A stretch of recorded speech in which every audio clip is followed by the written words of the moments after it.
আরো শোনো যুবক, আমি উর্দু কিতাবে এই ঘটনা পড়ছি। আল্লাহর নবী সাল্লাল্লাহু আলাইহি সাল্লামের একজন সাহাবী ছিল হাবিব ইবনে যায়েদ। হাবিব ওনার নাম।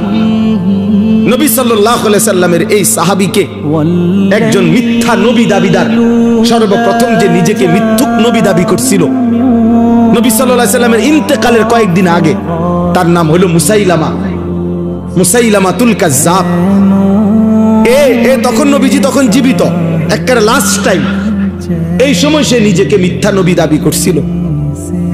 এই মিথ্যুকের অনুসারী যে কয়েকজন, তারা ঘটনাচক্রে এই রাসূলুল্লাহ সাল্লাল্লাহু আলাইহি সাল্লামের মাত্র 16 থেকে 17 বছর বয়সী হাবিব ইবনে যায়েদ এই সাহাবীকে বন্দী করছে, আটকাইয়া ফেলছিল।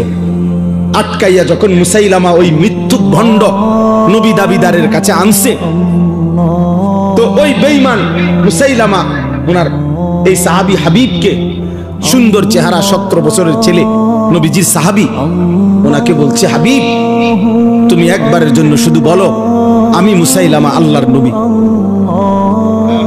তখন হযরত হাবিব বলছে, আল্লাহর কসম, আশহাদু আন্না মুহাম্মাদান রাসূলুল্লাহ ওয়া আনতা কাদ্দাব, আমি সাক্ষ্য দিচ্ছি মুহাম্মদ সাল্লাল্লাহু আলাইহি সাল্লাম তিনি আল্লাহর রাসূল আর তুই মিথ্যুক। কিতাবে আছে বন্ধু, এই মুসাইলামা ওনার ডান হাত কেটে ফেলে দিছে, বলছে এবার বল, বলছে লা আনতা কাযযাব বাল মুহাম্মাদুর রাসূলুল্লাহ সাল্লাল্লাহু আলাইহি সাল্লাম। বাম হাত কেটে ফেলে দিছে, বলছে এবার বল, বলছে লা আনতা কাযযাব। ডান পাও কেটে ফেলে দিছে, বলছে এবার বল, লা আনতা কাযযাব। বাম পাও কেটে দিছে, বলি এবারও বলছে লা আনতা কাযযাব, তুই মিথ্যাবাদী।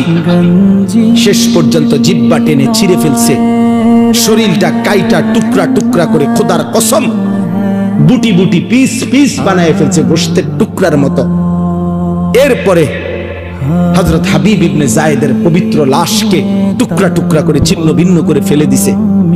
আমরা ওই কিতাবে পড়ছি, ওনার এই খবর মদিনায় আসছে যে ওনারে যে এইভাবে নির্মম ভাবে শহীদ করছে।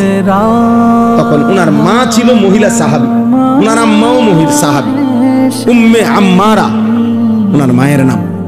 এই উম্মে আম্মারা তিনি ওনার কাছে আইসা লোকেরা শুনাইছে, মা তোর ছেলে হাবিব মুসাইলামার বাহিনীর হাতে শাহাদাত বরণ করছে, কিন্তু উনারে বলছে, মা তোর ছেলের মৃত্যু বড় নির্মম মৃত্যু হইছে। মুসাইলামা একটা একটা করে অঙ্গ কাইটা কাইটা টুকরা টুকরা করে একেবারে পিস পিস বানায় ফেলছে, কিন্তু তোমার সন্তান একবারের জন্য মদিনার রাসূলকে অস্বীকার করে নাই, মুসাইলামাকে 1 সেকেন্ডের জন্য নবী মানে নাই। বারবার তোমার সন্তান শেষ নিঃশ্বাস পর্যন্ত মদিনা ওয়ালার নাম বলে গেছে। তখন আমরা কিতাবে পড়ছি, ওই মহিলা, ওই সাহাবীর মা একটা চিৎকার দিয়া সবার সামনে বলছে, লিহাদাল ইয়াউম আরদাতুহু, মদিনাবাসী আল্লাহর কসম এমন একটা দিনের জন্যই আমি আমার সন্তানকে বুকের দুধ খাওয়াইছি, বুকের দুধ খাওয়াইছি।